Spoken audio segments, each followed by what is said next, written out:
Boa tarde, pessoal. Eu peço desculpa que eu me atrapalho um pouquinho, às vezes com o microfone, viro sem virar, sem acompanhar. Peço desculpa. Peço desculpa também se tiver algum erro na apresentação, me perdoe, tá? Mas, de qualquer forma, eu agradeço ao Marcelo pelo convite, agradeço a presença de todos, agradeço a Deus por essa oportunidade de estar aqui falando com vocês. Eu espero que seja, assim, uma troca de informações, né? Não só eu falando, até porque o assunto que eu vou tratar, eu não domino totalmente, ainda tenho muitas dúvidas, ainda estou aprendendo sobre esse assunto, estou estudando.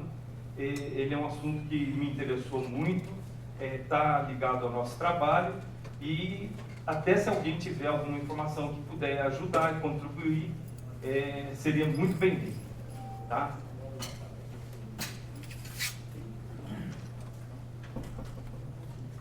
Então, nós vamos falar um pouquinho de trincas de liquação nas ETA desse tipo de aço aqui, um aço inox austenítico 347, estabilizado ao nióbio. Ele chamou muito a nossa atenção porque, ultimamente, nas modernizações da Petrobras, foi utilizado muito em reatores, peças de grande espessura, grande diâmetro, em tubulações, principalmente na entrada de reatores de HDP.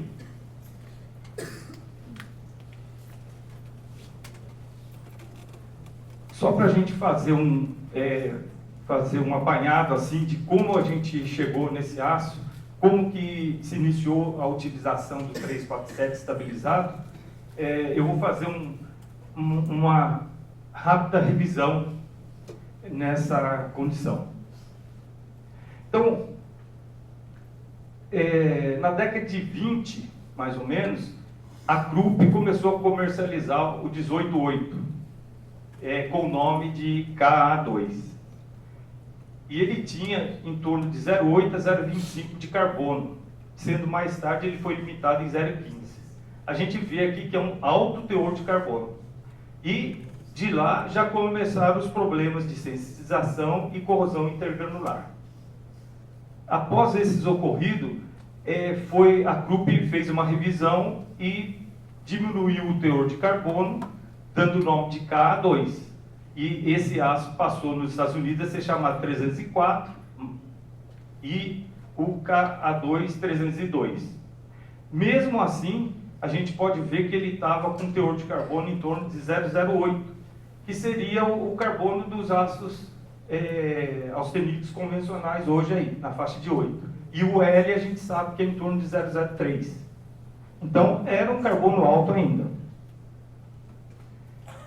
Mas em 29, esse alemão Rondermatt, ele já tinha apresentado um trabalho onde ele percebeu que o titânio já tinha mais afinidade pelo carbono do que o cromo. E estabeleceu-se uma relação de peso, né? Titânio para carbono de 5 para 1, e esse aço posteriormente recebeu a denominação de AISI 321. E eles verificaram que uma estabilização antes da soldagem deixava menos carbono para reagir com cromo. Em 34, Beckett e Franks também notaram isso, que o nióbio também atuava da mesma forma. Ele tinha mais afinidade para o carbono do que o cromo. E tinha uma relação de peso de 9 para 1. Só que, inicialmente, foi usada uma relação de 10 para 1. Aqui cabe uma explicação do seguinte: essa relação de 10 para 1 aqui era porque o nióbio, na época, ele vinha junto com o tântalo e não se conseguia separar. Era difícil a separação e a identificação do nióbio e o tântalo. Inclusive, se não me falha a memória, o nióbio é chamado de filho de tântalo, né? Esse nome significa filho de tântalo. Bom, nos Estados Unidos, sempre foi mais usado o 347, e na Europa mais o 321, apesar do que o 347, ele suporta mais elevadas temperaturas. durante duas escassez que tiveram do nióbio, na Segunda Grande Guerra e depois na Guerra da Coreia, o que aconteceu? Nos Estados Unidos já tinha o início das superligas e o uso do nióbio já estava em torno de 1 a 4%. E, pela falta, eles reduziram a relação nióbio-carbono para 8:1. E veja bem, aqui nós estamos falando um ponto que, se eu tinha tântalo junto com nióbio e eu adicionava nióbio, na verdade eu não estava adicionando 10% de, quer dizer, 10% não, desculpa, 10 vezes o teor de carbono de nióbio, porque eu tinha tântalo ali no meio. Por isso que a relação lá de peso era 9:1 e eles colocavam 10:1. Por quê? Tinha que compensar o tântalo que vinha junto. Acontece que o tântalo ele tem um peso atômico em torno de 2 vezes o peso atômico do nióbio. E isso, acho que se não falha a memória, é em torno de 190 o tântalo e 90 o nióbio, se não falha a memória. Está em torno disso aí. Isso aqui já começou a prejudicar, porque se eu tinha 8:1, na verdade eu tinha 6, 7:1, porque o tântalo estava ali ainda, continuava ali. Eu adicionava e não tinha como tirar. Bom, com a falta, a escassez, eles começaram a reavaliar o mérito de uso do 321 e do 347. Começaram a ver se realmente eu tinha necessidade de aplicação do 347, do 321, o que eu poderia fazer para não precisar usar esses ácidos, por causa da falta. E também porque esse aço, no próprio trabalho a quente da chapa, do forjado, ele já apresentava trincas a quente. E para resolver isso, que for por tentativa e erro, eles aumentaram o níquel. Aumentando o níquel, a gente sabe o quê? Começa a estabilizar mais a austenita. E o material começou a ser mais austenítico. Tá? E aí, ele sendo mais austenítico, como o metal de solda era igual, na soldagem também aparecia a trinca quente, por causa de uma estrutura totalmente austenítica. E nós vamos ver lá na frente, vamos entender um pouquinho, porque na estrutura austenítica a gente tem uma suscetibilidade maior de trinca quente. Então aí eles permitiram aumentar a ferrita no metal de solda e reduziram um pouco o níquel baixou para 9 em vez de 10. Mas qual é o motivo de tudo isso? Para a gente lembrar, eu sei que todo mundo aqui já deve conhecer, que o grande problema era a sensitização. Né? Eu posso ter a sensitização no metal de base, por exemplo, numa chapa, num tubo que trabalha no forno, mesmo sem solda. Né? Esse material em alta temperatura, ele vai sensitizar. Na soldagem, também ocorre isso, né? o chamado weld decay. E no caso do 347 e o 321, pode ocorrer um tipo de sensitização que é chamado risco em ponta de faca, como é traduzido nos livros nacionais aí, né? O Knife Line Attack. E como é que ocorre isso? Na verdade, bem simplificadamente, eu tenho a migração de carbono para o contorno de grão e de cromo, eles reagem, se precipitam no contorno de grão, faz uma precipitação, e no entorno do contorno há um empobrecimento de cromo nessa área. Então o material fica suscetível à corrosão. Se eu colocar o material para trabalhar num meio agressivo, ele é atacado naquela região, porque naquela região, em torno do contorno de grão, ele está empobrecido de cromo. O cromo cai, por exemplo, se eu preciso mais ou menos de 10,5% de cromo para tornar inoxidável, se ali cair para 6, para 8, eu vou provocar essa corrosão se eu colocar num ambiente agressivo. Então aqui mostra, por exemplo, na soldagem, no caso da soldagem, uma estrutura totalmente austenítica, aqui um ciclo térmico de soldagem, como aqui. Se a minha ZTA ali ficar na faixa de temperatura de 425 a 870 graus, né, num resfriamento lento, passar um tempo aqui, ocorre essa precipitação de carboneto de cromo aqui. E eu vou ter uma faixa que eu vou ter essa corrosão, que é chamada corrosão intergranular.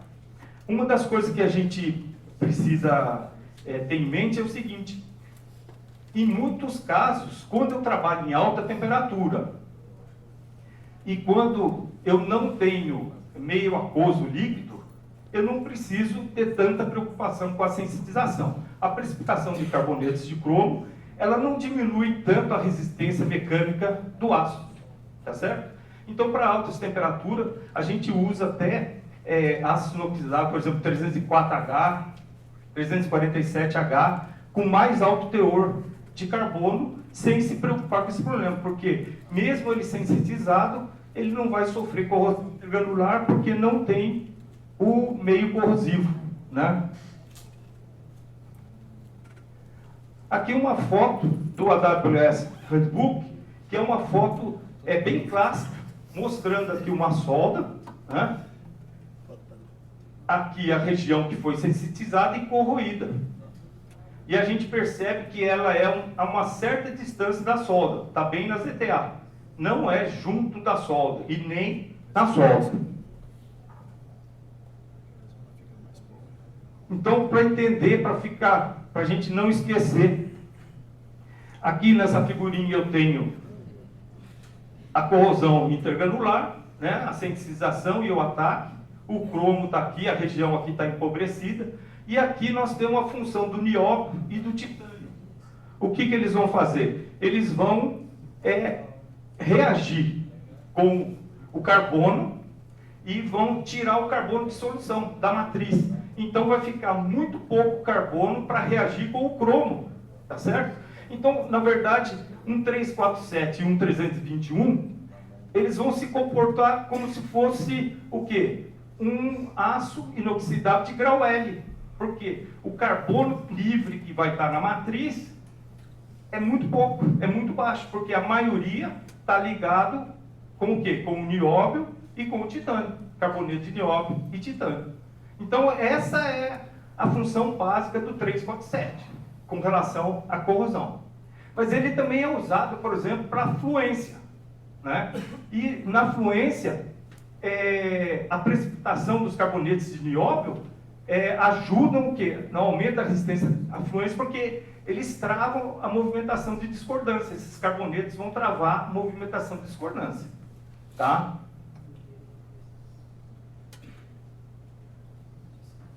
Agora, no 347, o que acontece? É um aço que ele chama muita atenção, porque ele tem muita aplicação para fluência, para corrosão, mas, por outro lado, ele apresenta diversos problemas, né? Ele apresenta esse Knife Line Attack, que é uma sensitização agora bem na margem da solda. Acho que acabou a...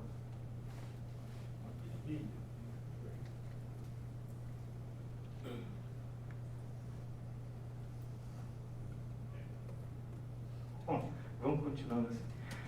Então, ele apresenta a corrosão agora bem na margem da solda. Por isso que é traduzido na Okinawa como corrosão em risco de falha. Eu não sei de onde veio esse nome, quem traduziu primeiro isso, por que foi usado assim. Mas o que a gente precisa entender disso? Por que acontece isso no 347 e no 321? Principalmente em espessuras grandes. Espessuras mais finas não é tanto problema, mas espessuras grandes é problema. E ele tem uma dificuldade que, quando a gente trabalha com espessuras muito grandes, existe até uma dúvida. Por exemplo, eu trato ou não trato o material? Eu estabilizo ou não estabilizo o material? Antes da solda ou depois da solda? Tem uma dificuldade muito grande disso. Por quê? eles são geralmente, todo ácido inoxidável normalmente é solubilizado, ok? E no caso do 347 e 321, em alguns casos ele precisa ser estabilizado. O que significa a estabilização? A estabilização significa o quê? Eu fazer um tratamento onde eu vou provocar a reação total do nióbio ou titânio, conforme o aço, com o carbono, e vou resfriar lentamente, de tal forma que eu tire praticamente todo o carbono de solução. Esse é o tratamento de estabilização. O de solubilização que a gente faz antes, o que é?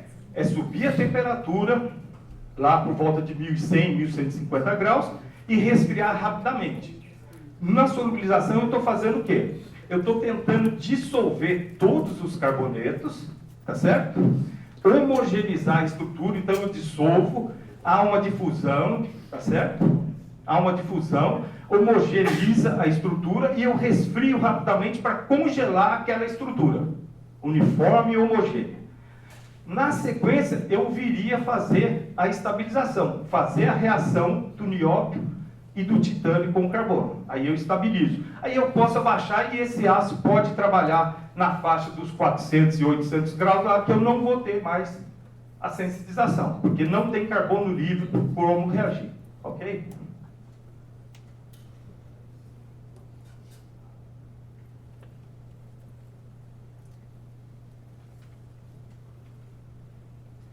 Então, nesse gráfico aqui, aqui é devido ao UF e ILC, ele verificou o seguinte, ele pôs duas curvas aqui de cinética, onde eu tenho uma curva primeiro aqui do nióbio e do titânio, a mesma coisa, é pontilhado do titânio, onde eu tenho a formação do carboneto, e se eu deixar uma temperatura maior, eu entro numa curva de dissolução, eu dissolvo.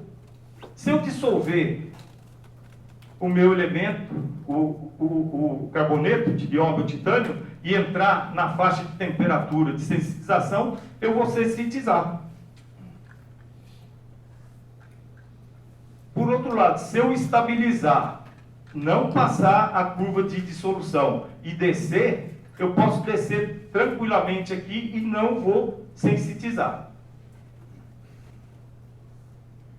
A figurinha do ICAO aqui está mostrando a mesma coisa para nós. Aqui ele tem um metal base, e ele está mostrando aqui, é muito pequenininho, mas ele está mostrando os carbonetos de nióbio na matriz. Conforme eu vou soldando, eu começo a atingir temperaturas altas, na casa de 1200, 1300 graus, ali na ZTA, e começa a dissolução dos meus carbonetos de nióbio e titânio. Eles começam a dissolver. E aí, se eles dissolverem todos, e eu tiver, após a soldagem, o meu material eu colocar numa temperatura de 400 a 800 graus, vai precipitar carboneto de cromo no contorno de grão. E eu vou ter aquela queda, né, da concentração de cromo em torno do contorno de grão. Eu vou sensitizar. Então, resumindo, o que acontece? Se eu soldo um aço 347 ou um 321, e com uma energia alta de soldagem, na ZTA, muito próximo à linha de fusão, a temperatura vai atingir na casa de 1200, 1300, para dissolver todo o carboneto de nióbio, está em torno da temperatura de 1300 graus. Há um gráfico que mostra isso. Então, se a temperatura subir naquela faixa, e sobe, eu dissolvo o carboneto de nióbio ou de titânio ali. Então, aquela região, o cromo fica livre para reagir com o carbono. Fica livre. Então, se eu levar esse... Opa!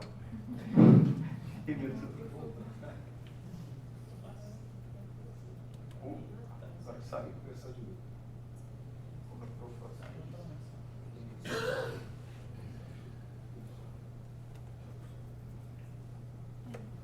Essa matéria que domina.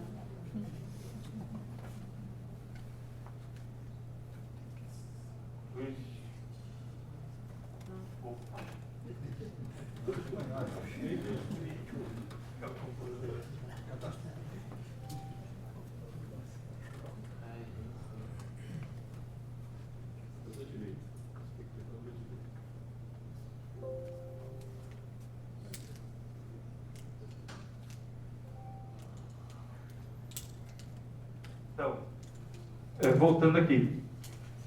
Se a temperatura subir, aqui em torno de 1.100, 1.200 graus, eu dissolvo os carbonetos de nióbio ou de titânio aqui, e se eu expuser o meu material para trabalhar na faixa de 400 a 800 graus, ele vai sensitizar, só que vai sensitizar numa faixa bem estreita ao lado da zona de ligação. E essa região aqui é que vai ser atacada no caso da corrosão intergranular que vai se dar aqui. Esse tipo de ataque que é chamado Knapp ataque. E o 347 e o 321 estão sujeitos a esse tipo de ataque. Além disso, eles estão sujeitos também a trincas de reaquecimento, que nós não vamos entrar no mérito aqui, mas eles estão sujeitos. Como eu falei, existe uma dificuldade justamente nisso. Imagina o seguinte, você tem que soldar um reator de parede muito grossa, que vai acontecer isso. E aí surge a dúvida, eu vou estabilizar? Alguém fala, tudo bem, vamos estabilizar, porque senão vai ocorrer isso aí. Bom, mas se eu for estabilizar, ele também é sensível à trinca de reaquecimento. E aí, se eu estabilizar e aparecer a trinca de reaquecimento? Então existe uma dúvida muito grande. Existem alguns gráficos de tratamento especializados, otimizados, que eles chamam com 347, mas que são difíceis de você decidir o que fazer. São difíceis, precisa estudar bastante, entender bastante, sem contar o material em si, que nós vamos ver na frente, o material que nós estamos trabalhando, os problemas que eles têm. Então, além disso, nem todo o material 347 é igual. Uma das coisas importantes é saber que o 347 já foi alterado, por exemplo, na Alemanha, no Japão, a Sumitomo já fez uma mudança. Essas relações de 10:1, 5:1, já foram alteradas. E nós vamos comentar sobre isso aí. Só para fechar o assunto da corrosão, aqui o que a gente faz para evitar a sensitização de uma maneira bem geral, né? Usar o grau L, usar os estabilizados, a nióbio titânio, solubilizar antes da soldagem para eliminar tensões residuais a frio. E durante a soldagem a gente tenta o quê? Menor aporte térmico possível, controle de temperatura interpasse, usar técnicas de soldagem a frio e solubilização após a soldagem quando possível. Certo? Aqui, para a gente introduzir a parte... Para a gente introduzir a parte da solda, da região que ocorre as trincas de liquação, vamos lembrar das regiões de uma zona de uma solda por fusão. Nós tínhamos, antigamente, considerava a zona fundida, a ZTA e o metal de base. Depois de 76, após o trabalho de Savage e Zeckers, foi percebido que eu tinha mais duas regiões que eu deveria dar importância e conhecer e estudar. Primeiro, eu tenho a zona fundida, depois eu tinha uma zona bem próximo do limite da zona fundida, que é chamada zona não misturada, que é uma zona onde você funde, mas ela está muito próxima da parede que não fundiu, ela fica estagnada e ela não se mistura com o metal de adição. É a zona não misturada. Depois da zona não misturada, você tem uma região que é chamada região parcialmente fundida. O que significa essa região parcialmente fundida? É uma região que, na verdade, você não tem uma linha que você possa falar daqui para cá fundiu e daqui para cá está sólido. Na realidade, isso não acontece. Nós sabemos que as ligas, elas têm um intervalo de solidificação, tá certo? E nós sabemos que elas não são homogêneas, que elas têm heterogeneidades. E quando elas solidificam, elas segregam elementos, tá certo? E a composição dos elementos segregados em cada frente de solidificação muda a temperatura de solidificação. Então, essa é a zona parcialmente fundida. E a nossa trinca de liquação aparece justamente nessa zona parcialmente fundida. Esse gráficozinho aqui mostra para a gente mais ou menos isso, como é que ela ocorre. Eu tenho aqui a minha linha de fusão, tá certo? A minha zona parcialmente fundida, e aqui começa a minha zona termicamente afetada verdadeira, onde não ocorreu nenhuma fusão mesmo, tá? O que acontece aqui? Eu tenho aqui nessa linha azulzinha aqui, ó, a temperatura nominal de fusão da liga. A temperatura nominal de fusão da liga.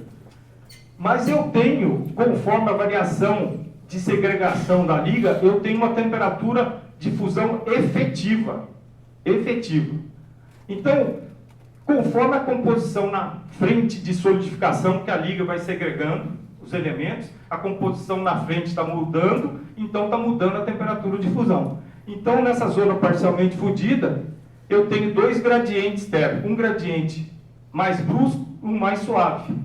E toda vez que a minha temperatura efetiva de fusão abaixa esses dois, eu tenho fusão na região intergranular aqui, nessa região parcialmente fundida. E o líquido formado, ele penetra nos contornos de grão e começam a apinar, a travar a movimentação dos grãos. Então, a zona parcialmente fundida representa realmente de 100% de fusão aqui para 100% de solidificação aqui. Nesse intervalo, eu tenho essa zona parcialmente fundida, devido à variação da temperatura de fusão da liga.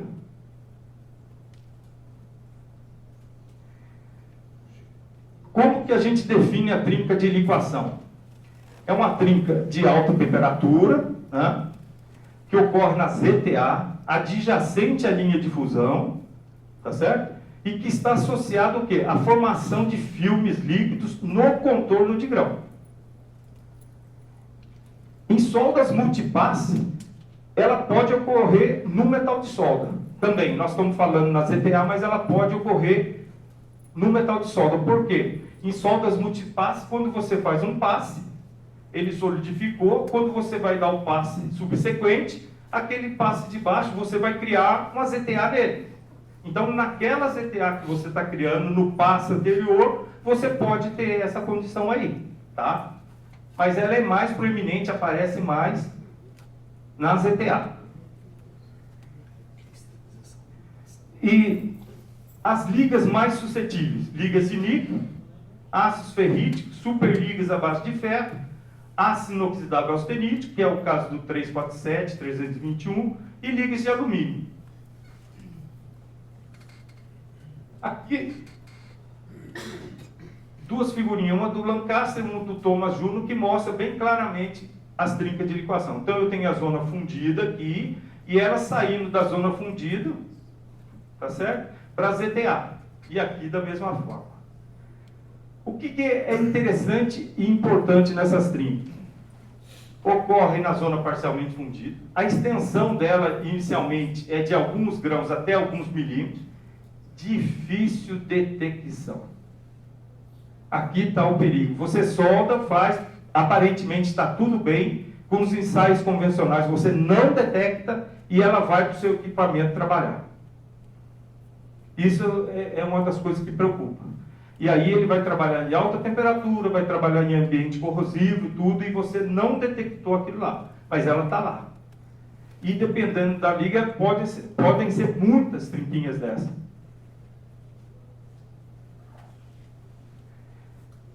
O que requer para acontecer agora a trinca em si? Para acontecer a trinca: presença de filme líquido e tensão de tração. São duas coisas importantes. Somente o filme líquido não causa trinca. Sem a tração não vai ocorrer. Tá? Precisam ter as duas coisas simultâneas.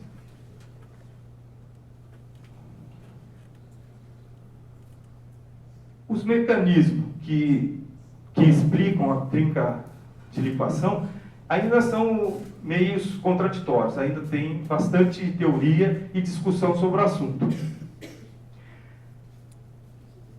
Mas a gente pode usar a teoria de trinca de solidificação, né, que é mais ou menos semelhante à solidificação para a solidificação de filmes líquidos no contorno de grão.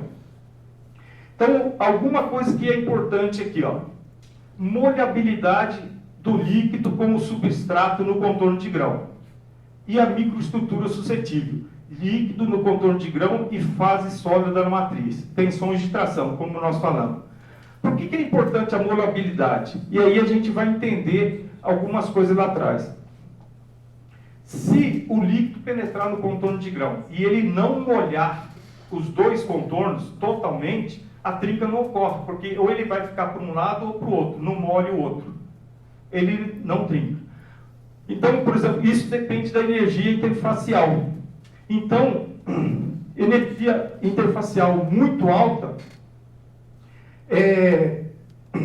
favorece a molhabilidade.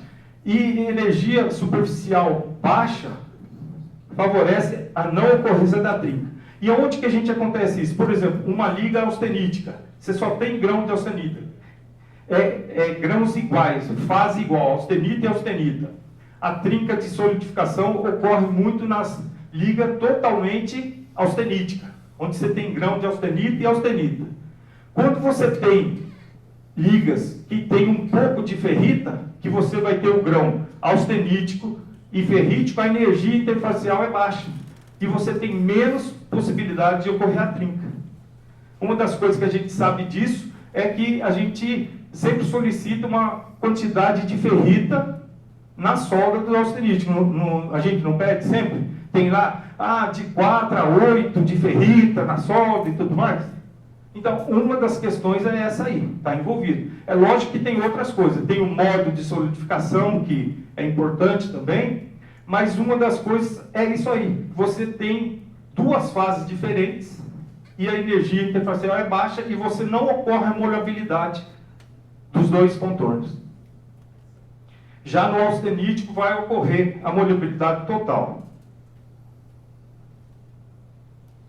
Esse diagraminha é o diagrama de Borland, da teoria da zona de fragilidade, né? De temperatura de fragilidade. E ele serve para a gente ter em mente, assim na cabeça, como é que está ocorrendo essa trinca. Porque nós temos que pensar que eu estou na região de solidificação, se eu estiver subindo, né, a temperatura, ou de fusão, se eu estiver subindo a temperatura, e solidificação, se eu estiver descendo. Então, eu estou no intervalo ali entre a linha sólidos e a linha líquidos. Eu estou naquele trecho. Então, no estágio 1, aqui no estágio 1, nessa fase, o que eu tenho? É como se fosse um copo d'água com gelo. O gelo está lá balançando, se eu balançar, movimenta para lá, movimenta para cá. Então, o líquido tem todo o movimento, ele preenche todo o espaço. Então, dificilmente vai ocorrer trinca nesse estágio aí, da solidificação. Dificilmente, porque o líquido tem movimento total em torno do sólido que está se formando. No estágio 2, o que acontece? Começa o intertravamento dendrítico. Começa a intertravar. Mas nesse estágio ainda, eu tenho líquido suficiente para quê? Para preencher o espaço interdendrítico. Então, se por acaso houver o início de uma trinca, eu tenho líquido suficiente com mobilidade para preencher e, vamos dizer assim, eliminar aquela trinca que estava em início de formação. Então, no estágio 2, é possível de ocorrer trinca, mas é improvável. É improvável que ocorra nesse estágio. No estágio 3, que é o PTR, é a região de temperatura crítica de fragilidade, o que acontece? Aumentou muito as dendritas. Agora o líquido não é mais suficiente para preencher todos os espaços e entrar no meio das dendritas. Tá certo? Então agora, se eu começar a aparecer uma trinca, eu não tenho a mobilidade do líquido total para preencher e eliminar aquela trinca. Então, no estágio 3, que é de fragilidade, por isso que ele recebeu esse nome de fragilidade, né? Faixa de temperatura de fragilidade, ali é a região que mais pode ocorrer as trincas. E no estágio 4, que é quando o metal solidificou totalmente, aí ele recupera toda a ductilidade dele. Tá certo? Então, essa teoria, existem teorias modificadas em cima dessa, mas essa é simples e ela dá para a gente pensar com ela e raciocinar o mecanismo da trinca de liquefação com ela.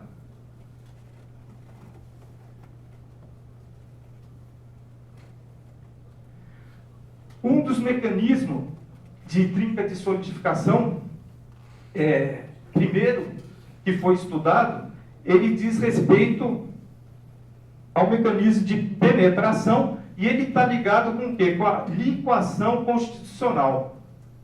O que é a liquação constitucional? É a dissolução de uma partícula em condições fora de equilíbrio. Nós vamos ver. E essa dissolução, ela depende de tempo para difundir. Então, por exemplo, ela ocorre muito com processos de soldagem, eletrodo revestido, MIG-MAG, arame tubular, TIG e plasma. Ela ocorre mais com esses aqui. Quando eu tenho taxa de aquecimento, de ciclo de aquecimento muito alta, como feixe de elétrons e laser, elas não acontecem, porque o tempo para difusão é muito negligível e a liquação pode ser minimizada. Agora, por exemplo, por outro lado, se eu tenho um ciclo de aquecimento muito lento, como o eletroescória, o que acontece? O aquecimento é tão lento que aí passa-se como se fosse um equilíbrio. Não vai ocorrer a liquação constitucional. Nós vamos entender agora a liquação. Nesse gráficozinho aqui, a gente tem a representação aqui, ó, do diagrama de equilíbrio de uma liga de componente A e B, e aqui nós temos a representação do que está acontecendo com uma partícula beta. Então eu tenho aqui, nessa região, eu tenho o alfa, né, a matriz alfa, com o precipitado beta. E esse precipitado beta, o que é? É formado por AX mais BY. Eu tenho precipitado aqui. Então, alfa mais beta. Em condições normais de equilíbrio, de aquecimento, eu começo a aquecer minha liga, ela vai subindo. Quando chegar nessa região aqui, o que é para acontecer aqui? É para eu ter somente alfa. Perfeito? Só alfa. Por quê? Em condições de equilíbrio, a beta vai se dissociando. Ela vai se dissociando, dissolvendo. Tá certo? Em condições de equilíbrio. Porque ali para cima, pelo diagrama, pela termodinâmica, eu não posso mais existir o beta. Tá certo? Isso seria a condição normal. Mas a nossa condição, nós estamos falando em soldagem. E na soldagem, o que acontece? A velocidade de aquecimento é muito rápida. É muito rápida. Então, o que acontece com muitas partículas dessas? Imagina lá na solda, você está soldando um 347, imagina um precipitado lá, um carboneto bem grosseiro de carboneto de nióbio. Tá certo? Você começa a aquecer rapidamente. Chega aqui, mais ou menos nessa temperatura T1, ó, T1 tem os dois, tem o beta, está lá. Em T2, não era mais para ter o beta, mas ele está ali, ele está ali. E o que está acontecendo em torno dele? A termodinâmica está falando, ó, você não pode mais existir aqui. Aí ele começa a dissolver. Ele deveria ter dissolvido totalmente, se fosse em condição de equilíbrio, mas ele não dissolveu. Então ele começa a dissolver, a temperatura está subindo rápido. Ele começa a dissolver, e assim vai. Só que vai chegar um ponto que a composição em torno da partícula que está sendo dissolvida, reagindo com a matriz, chega na composição do eutético. E o que diz a termodinâmica para nós ali? Quando ele chegou na temperatura do eutético, e se ele está com a composição do eutético? Pô, você tem que ser líquido. Você não pode estar sólido.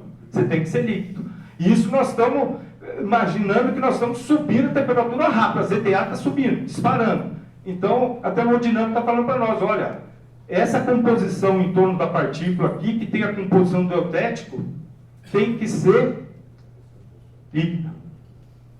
Bom. E aí, o que acontece? Olha, a linha sólidos está aqui, e aqui eu já tenho em torno da partícula líquido. E ao mesmo tempo, o que está acontecendo com o grão na ZTA, com a temperatura subindo? Está havendo crescimento do grão. E crescimento do grão significa migração do contorno.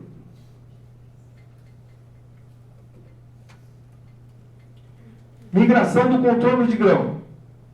O grão começa a movimentar e vem para cima de uma partícula que tem em torno dela um líquido fundido.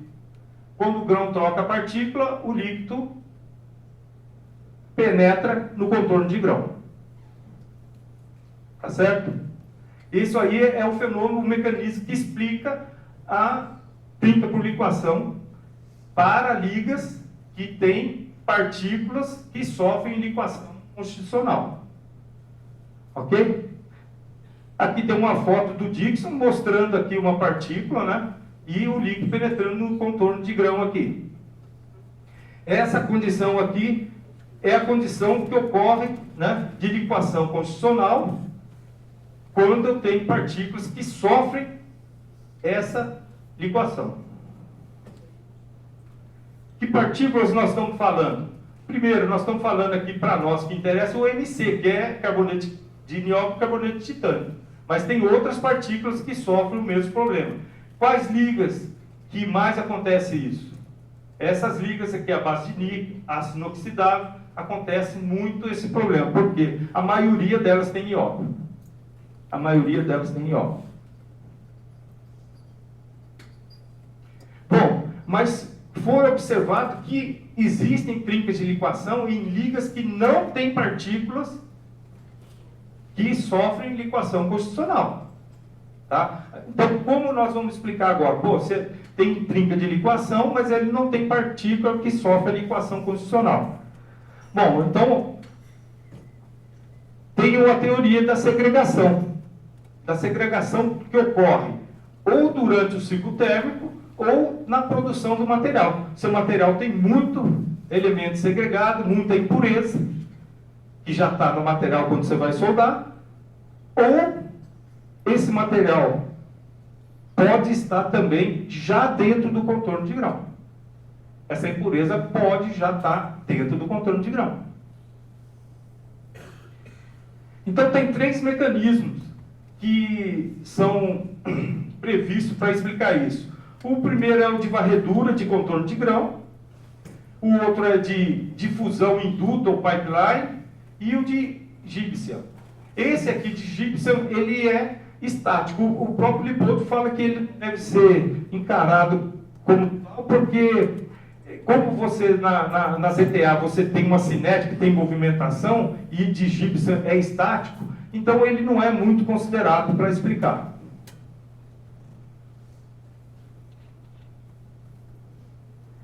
Esse aqui é o mecanismo da varredura. Você tem a mesma coisa, a mesma condição do movimento do contorno de grão, ele migrando, ele vai varrer impurezas na ZTA.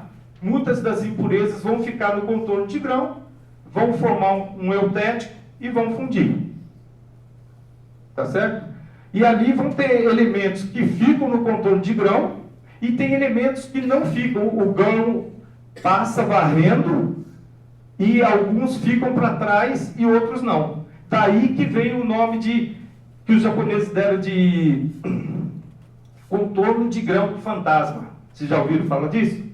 O que é o contorno de grão fantasma? O contorno de grão fantasma é o seguinte: o grão migrado ele passa varrendo, alguns elementos ficam dentro dele e outros entram nele também, mas ele vai para frente e deixa para trás. Aí ele deixa um monte de elementos que ficaram para trás alinhados mostrando que ali o contorno passou e deixou um sinal ali, aquele alinhamento. Esse contorno de grão eles chamam de contorno de grão fantasma. Tá? Porque são elementos que foram varridos pelo contorno de grão, mas não ficaram dentro do contorno de grão, ficaram para trás, mas ficaram alinhados, indicando que ali foi varrido pelo contorno de grão.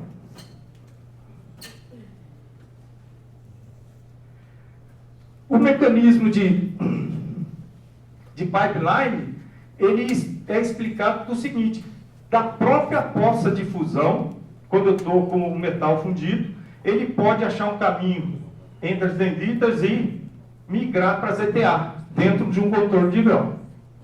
Tá? Esse é o mecanismo de pipeline, que explicaria também a trinca de liquação lá na ZTA. O de Gibson é uma condição do quê? De diferença de energia. Alguns elementos, para baixar a energia, vão para dentro do contorno de grão, mas não permanecem, saem. E outros não, menores, ficam dentro do contorno de grão. Mas isso aqui é uma condição que é estática. Em todo o grão, mesmo que você não esteja numa ZTA, subindo temperatura rápida, isso pode acontecer. Então, o próprio Lipode acha que isso não justifica para explicar a trinca de liquação. Agora, como que entra a tensão aqui? Nós falamos do filme líquido e nós falamos da tensão. Imagina esse lado de cá. Eu tenho um composto eutético com baixa temperatura de liquação. Baixa temperatura, então a temperatura é bem baixa de liquação. Quando eu passo com a minha solda, a temperatura aqui sobe na ZTA, como os elementos, esse eutético tem baixa temperatura de fusão, ele funde no contorno de grão. Minha solda continua, vai para frente. Quando minha solda passa, começa o resfriamento aqui. Aqui começa o resfriamento. E no resfriamento é que começa a surgir as tensões de tração. Tá certo? É no resfriamento. A solda dilata no aquecimento e no resfriamento começa a contrair. Nessa contração, como a temperatura de solidificação é baixa, né, porque a temperatura de fusão é baixa, ele vai demorar para solidificar. Então, as trações vão começar a atuar e aqui ainda está líquido, não solidificou ainda, porque a temperatura para ele solidificar tem que abaixar mais. Aí a trinca aparece. Do outro lado, se eu tenho um eutético que a temperatura de liquação é alta, se ela é alta, vai ocorrer o contrário. Quando começar a atuar as tensões de tração, o líquido já solidificou. Se ele solidificou, aí a trinca não ocorre. Então, depende também do eutético, qual a temperatura de liquação desse eutético. Ok?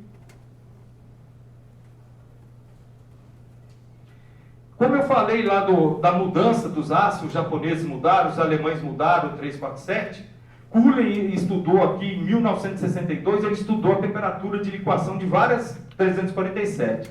E é interessante que, na tese do Cullen, um dos professores da banca era justamente o Van Vleck, na banca dele. Van Vleck era da banca do Cullen. E ele verificou essa formulazinha aqui, ó, 0,5% de nióbio sobre 30% de carbono mais 50% de nitrogênio. Ele verificou que quanto mais alto esse valor aqui, PFC, mais baixa a temperatura de liquação da liga. Então ele estabeleceu que o PFC tinha que ser menor que 0,10 para cá, para a temperatura de liquação mais alta possível. E isso tem sido usado.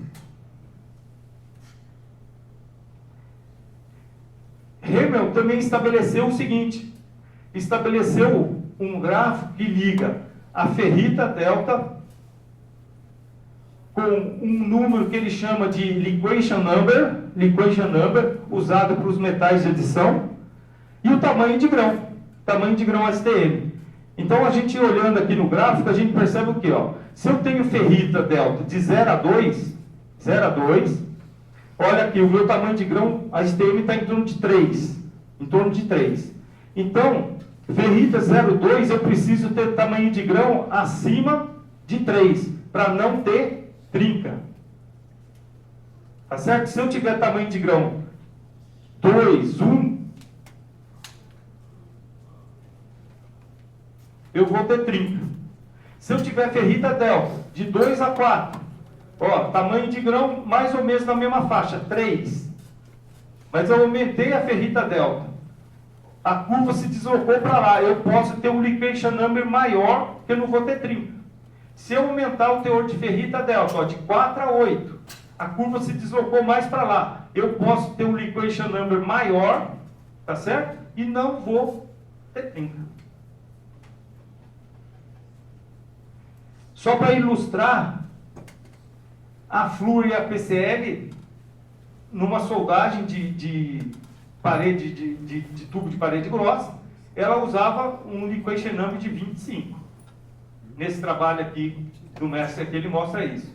O API 582 2016, ele fala que forjados de grande espessura, eu tenho que controlar o tamanho de grão.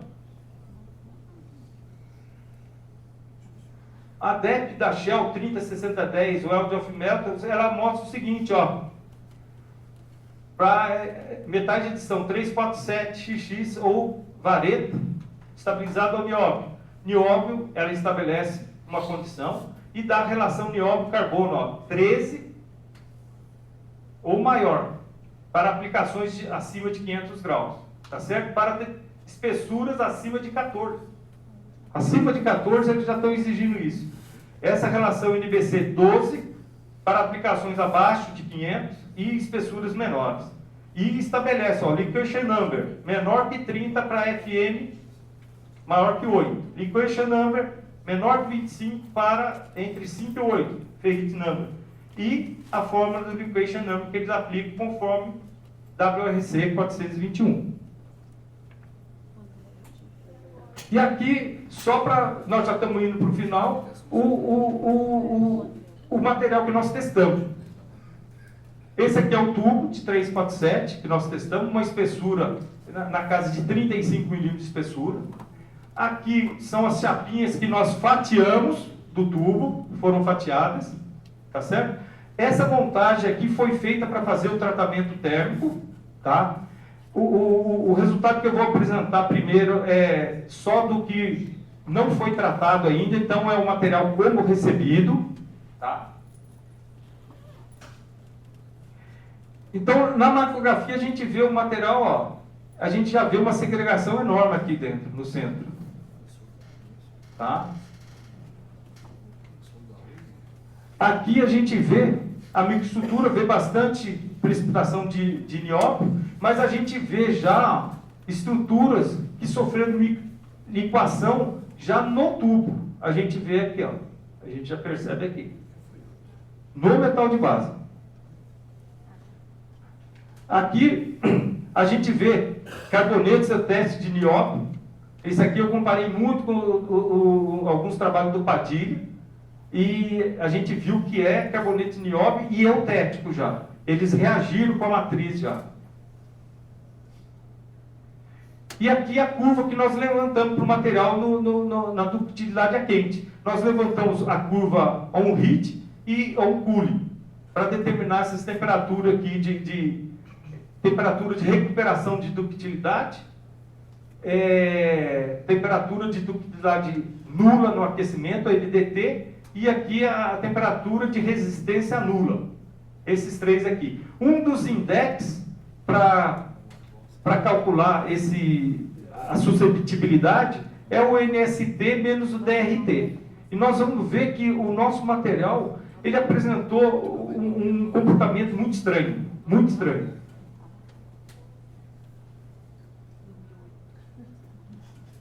Aqui as curvas que nós levantamos. A curva vermelha é a curva No resfriamento, como que eu levanto essa curva? O meu corpinho de prova cilíndrico de 6 milímetros de diâmetro e 100 de comprimento, eu submeto ele a um ciclo térmico controlado e faço o seguinte: eu estabeleço uma temperatura de pico para esse material e nós estabelecemos a temperatura de 1315. Então, eu pego esse material, subo ele rapidamente até a temperatura de 1315.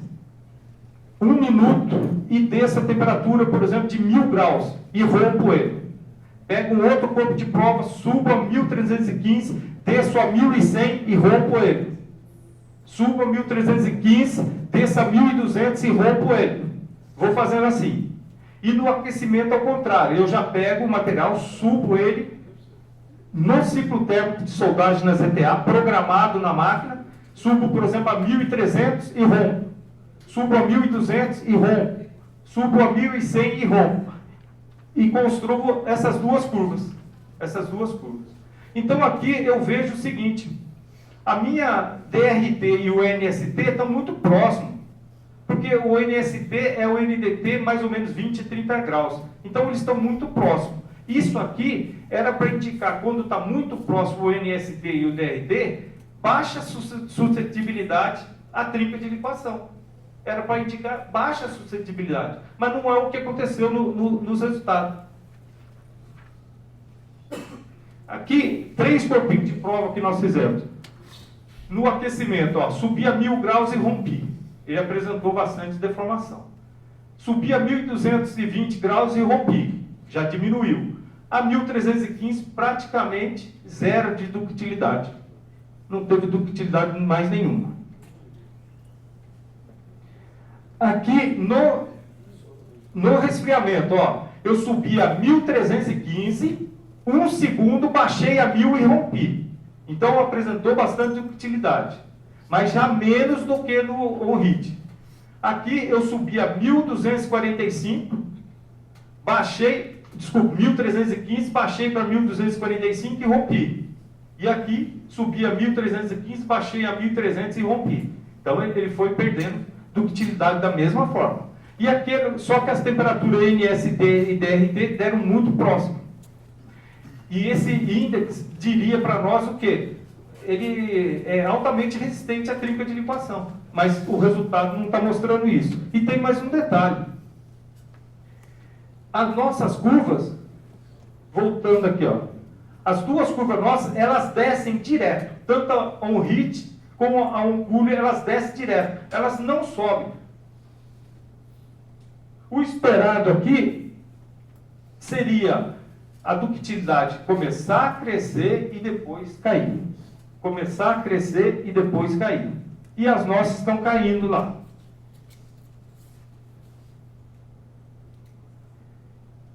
Nesse índice aqui, que foi um dos primeiros trabalhos para se avaliar a ductilidade, a quente, o material, quando caía na classe 1, a curva on-hit subia e depois descia, o material estaria aprovado.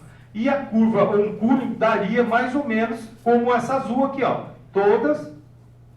Então o material, com essa curva on-hit e com essas curvas on-cooling, estaria aprovado.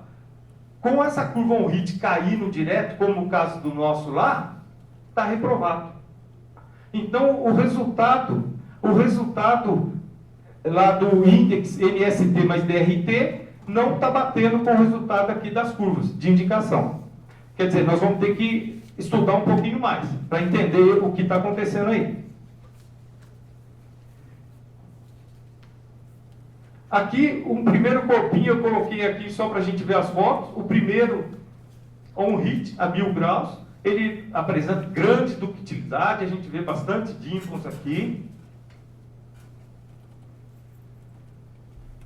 No a 1220 a gente vê que já não tem mais, já está fragilizando o material. Lembra que nós estamos naquela faixa lá, nós estamos trabalhando naquela faixa lá do BTR lá. Lembra que nós estamos chegando naquele ponto lá. E o último de 1315, totalmente frágil. Inclusive, a gente vê algumas dendritas. A mesma coisa no oncune. O primeiro lá, bastante dimpos, ductilidade boa. Depois, ele começa a fragilizar, mas olha para a surpresa nossa, olha o que a gente vê aqui, ó. Dá para ver, pessoal? Dá para entender? Líquido ali, já fundiu ali.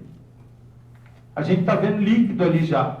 E em vários corpos de prova nós vimos isso. E nós estamos nessa temperatura aí. Nós fomos a 1315 e baixamos para 1245 e tracionamos. E já apareceu líquido, bastante líquido aqui.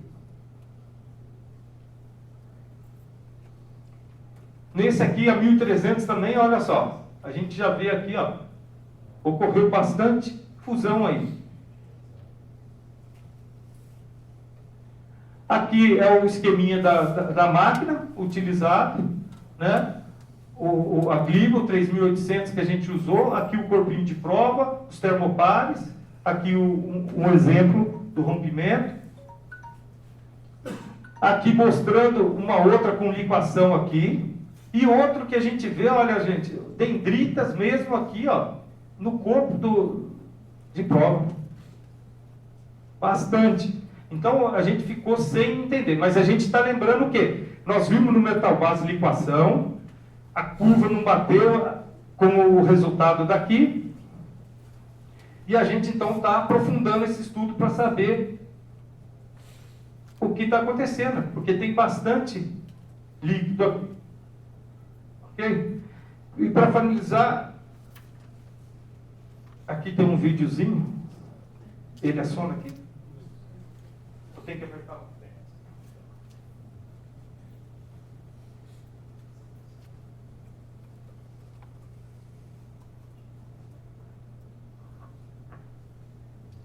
Esse videozinho, ele mostra a programação.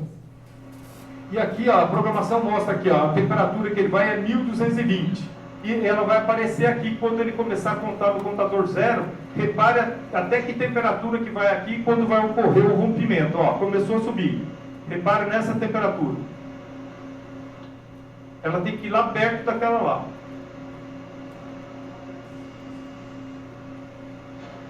– 1227.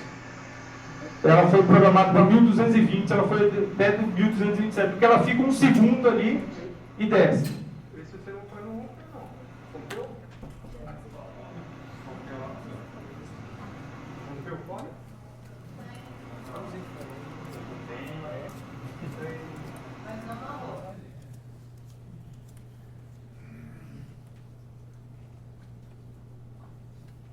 Aqui, pessoal, é o vídeo do ensaio mesmo em si. Aqui o corpinho de prova, as garras. Ele está numa câmara que foi feito vácuo e depois foi inertizada com argônio, tá? E aquela programação que vocês viram. Ele é aquecido por resistência elétrica, a corrente que circula no corpo de prova.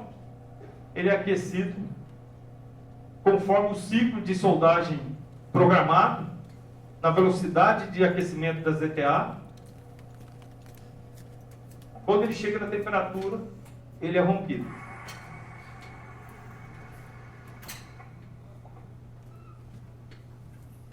E aí, como nós fazemos esse corpinho de prova, eu tenho a dimensão, o diâmetro inicial dele, o diâmetro final, a redução de área. Então, aquele gráfico lá eu levanto na temperatura que eu fiz e a redução de área. É muito simples, muito tranquilo de fazer.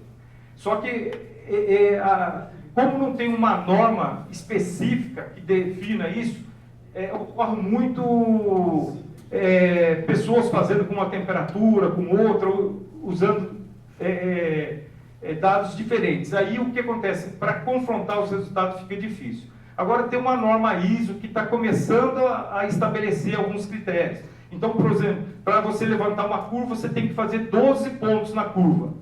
Para cada ponto, você tem que testar 2 corpinhos de prova. Se a diferença de redução de área for maior que 30%, você tem que fazer o terceiro. Então, vai complicando. Aqui nós fizemos 40 corpos de prova. 20 para oncune e 20 para onri. Então, é trabalhoso. É trabalhoso. Principalmente se você partir do material igual o tubo, daquela espessura para fazer os corpinhos de prova de 6 milímetros.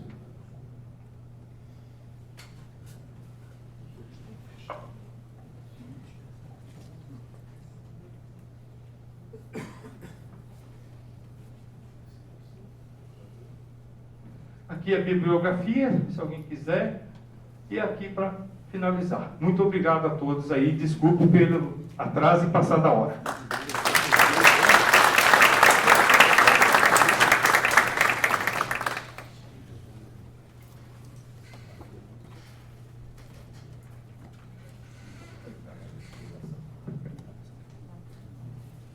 As perguntas, alguém tem? Eu só fazer um comentário. O Douglas falou que é muito simples, na verdade, não é tão simples assim, não.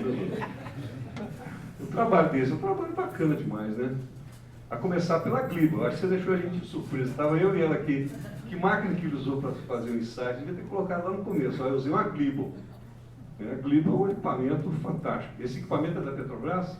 Esse equipamento foi financiado pela Petrobras e pela MP. Ele fica lá no LN Nano, lá em Campinas. Ah, lá em Campinas. Foi lá que nós fizemos todos os ensaios. Entendi. Legal. Porque não é um equipamento comum de se encontrar, né? Nós da área, né, de pesquisa, a gente fica fascinado com esse tipo de coisa. Então, assim, parabéns pelo trabalho. E não é um trabalho tão simples, não. O negócio é sério, né? Hã? E, assim, a quantidade de informação que você tem aí é para publicar vários artigos, né, em revista 1, de preferência. Né? Isso foi uma tese de doutorado? É, parte dela. Parte dela. De quem? Sua? Minha. É. Nós também levantamos essa hipótese aqui, né? Poderia ser isso também. Você fez no Brasil, você fez lá na Unicamp? Não, aqui no Ita. Ah, no ITA. É, a esse nível aí tem que ser ITA mesmo. Né? Parabéns. Obrigado.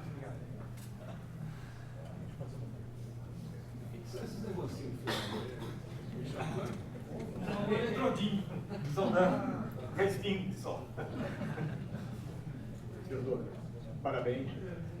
Obrigado. Sobre o aspecto prático desse super trabalho, tanto o processo de soldagem que foi falado, seria o eletroscópio, que disse que era aquele que tínhamos as condições térmicas mais favoráveis. Pelo menos foi isso que eu entendi. Não, o eletroescória é um processo que a gente citou ali, que ele é um extremo de velocidade de aquecimento do ciclo térmico bem lento. Então, esse problema dificilmente acontece com o eletroescória. E também, com aquecimento muito rápido, igual o feixe de elétron e laser, também não vai ocorrer esse problema. Ele vai ocorrer com os processos mais tradicionais que nós usamos. Então, esse é um ponto importante para nós.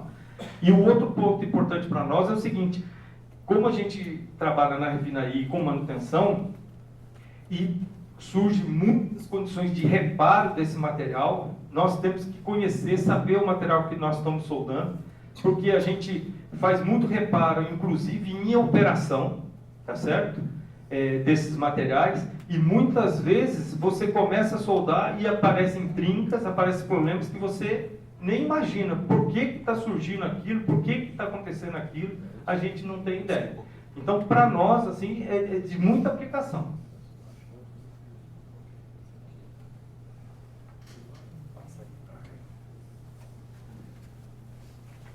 Parabéns, Mr. Douglas. Obrigado.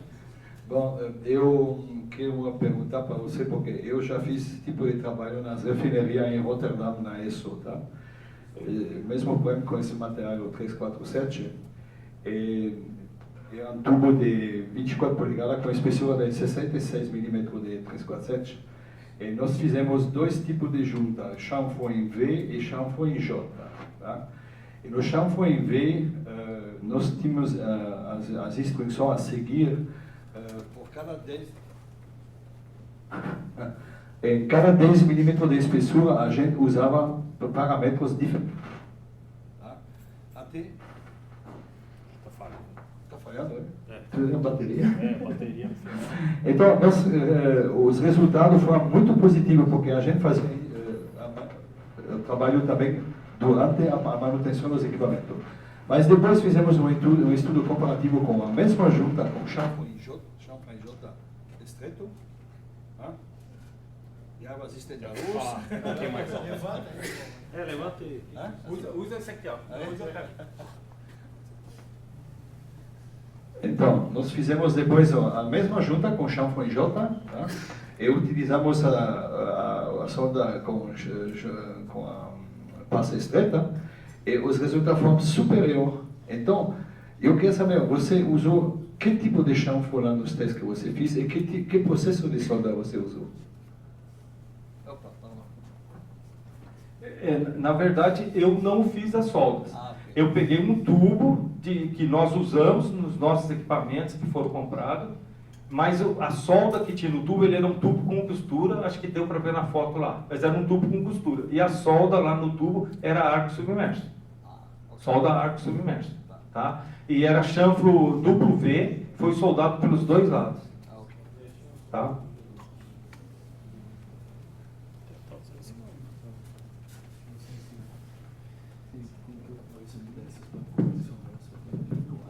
Mais alguma pergunta, pessoal? Douglas, parabéns pelo trabalho. Eu só gostaria de saber.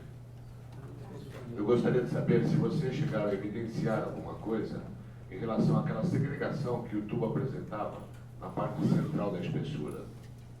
Se ela teve alguma interferência nos resultados que vocês levantaram. Não, ainda não chegamos a essa conclusão. Ainda estamos analisando isso aí. Tá? Eu não posso falar isso porque ainda falta essa parte aí. Falta um pouco ainda. Ok?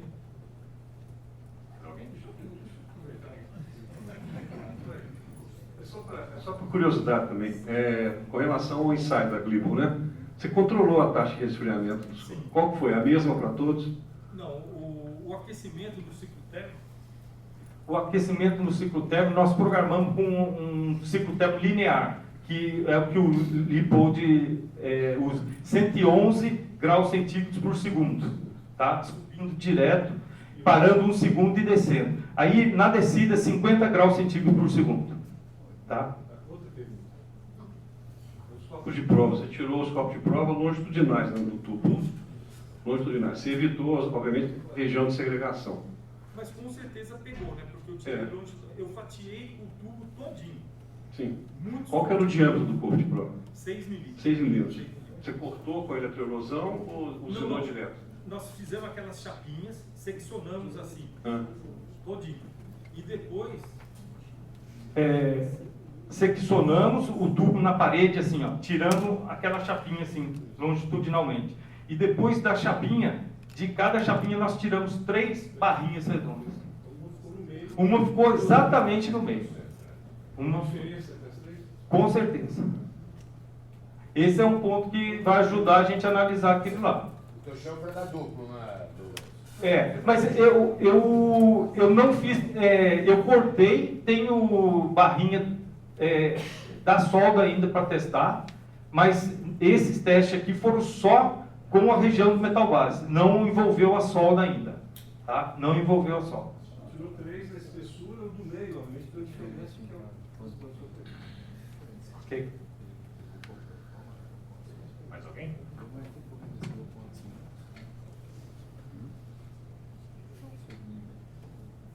Fechou?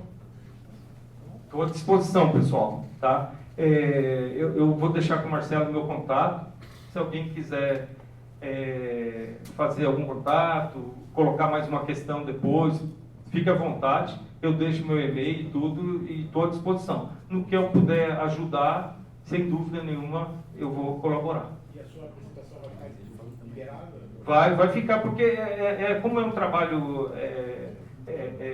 de fotos lá, são minhas mesmo, não tem problema nenhum.